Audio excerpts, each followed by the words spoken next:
पीछा डोलिया के बोला कहाँ जईबा, लगाता यारऊ इज्जत बेचवईबा।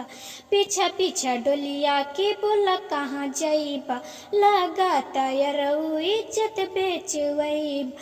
काहे मानेला ना बात सैया दी है गारी हो भले वही जी करब पनिहारी हो, बाकी संगे लेके चला ससुरारी।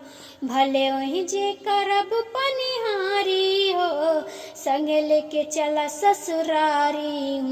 देख ली है जादी बोलत बतियावत, दूसरा में सैया से हो जाई बगावस। दूसरा में सैया से हो जाई भंग, तू ही धड़कन हाउ तू ही सास, तू ही जिए के हमार हवास। सब जान जाई बुझा हमार लाचारी